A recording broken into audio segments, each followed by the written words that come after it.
Hi guys, welcome everyone to Grogshire's Classic Games, where today we are talking about Battlefield 1942. Woo! I forgot to mention my special guest, my cousin, and the guy that I played this game with mostly, Austin, aka the guy Hello. from, he is also Papa Grogs, also from C4 Productions and Oddballs. He is from Code Squad from the EK and the ER playlist. But There you anyway, go. Battlefield 1942. Battlefield 19... Ah, one of my favorite games ever, man. Like, this is one of the games that solidified our friendship from when we were younger. It really did, but it also made us have such big tensions towards each other because I was able to play it online, but you couldn't. Oh man, there were times, not gonna lie, that I would come over to your house just so I could play that game. Oh, I know you did. You did that almost every other weekend. Yes. It's like, hey, Kyle, can I come over? Yeah, sure. And when I do, can we play Battlefield 1942? Yeah, pretty much. But if you guys don't know what Battlefield 1942 is, you should.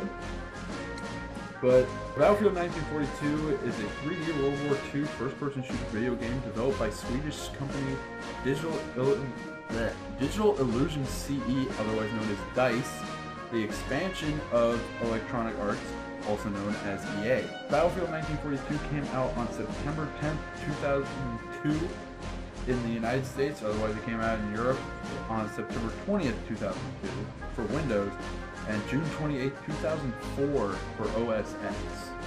Yeah, it doesn't matter. Those are Mac people. They can get their stuff later. But the way you basically play the game is you could either play in the single player mode against the video game AI, or in multiplayer mode, or a local area network, or if you people aren't sophisticated, that is multiple LAN parties. I mean, pretty much it was set up like it is now, except for that it had the option to play with the bots, which I thought was pretty cool. Even though they were either really stupid or really good. But that was the great part about it, is that you could definitely choose how you wanted your AI to react. Oh yeah, like I mean, there were times I would play with bots that were on hard just so that I could get to the point where I wouldn't die playing online. Yeah. Which, I mean, another thing about it was a multiplayer thing through a separate software in itself. GameSpot. Yeah, oh yeah, which closed, I don't know, recently or not recently. I don't remember. 2013, I think. Yeah, and it kind of screwed everyone that liked Battlefield over. Yeah.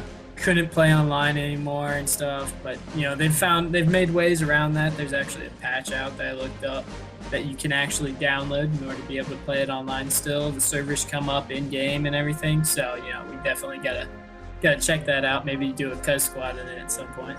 Another thing that was very nice about Battlefield 1942 is that it literally played in every aspect of World War II. The Pacific Front, the European Front, the North American Front, Eastern and Italian Front. Oh yeah, and they were very accurate battlefields and everything. Absolutely. Like that. From which front you were coming from, the advantages and disadvantages that each side had. And even then, they also had the accuracy of who was actually fighting in each battle. Oh yeah. On Axis versus Allies, you had Japan versus United States, where on El Alamein, you had Germany versus United Kingdom.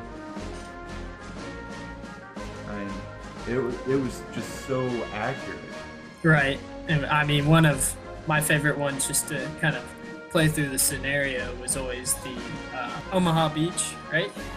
It was a fun one to play through, the transport boats going into to the shore and then having to climb that mountain with all the guys up top on their mounted machine guns. Do you see that there's a lot of similar elements still in Battlefield now, or do you think they've just kind of strayed away from the real Battlefield?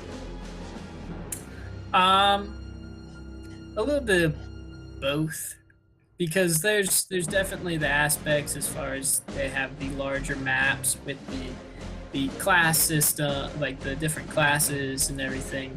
A lot of it stayed very true to Battlefield 1942, and I feel like that's a part of why they're still so successful. I mean, they still have some of those maps, and game styles. They're very similar to Call of Duty and are just like the point and shoot and kill. But I feel like that they have stuck quite a bit to the keeping the strategy and team-based play into their newer games. Absolutely. I mean, if you really think about it, Battlefield 1942, I believe, came out before.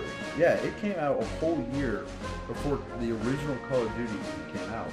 So, in that aspect, you can almost say, if it wasn't for Battlefield actually coming out, would there be a Call of Duty?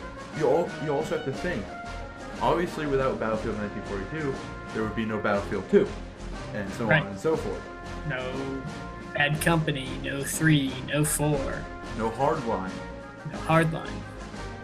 The thing of Battlefield 1942 is that it was literally just putting you in a World War II scenario, which, I mean, at the time there were no, like, progressively good gaming headphones that you could do surround sound on and blah blah blah. But, I mean, there was just that aspect of them just throwing you into the body of a World War II soldier and just saying, go kill this shit. Alright guys, and thank you all for watching. I'd like to thank my special guest Papa Grogs for being here with me, and I will see you on the next video. See ya.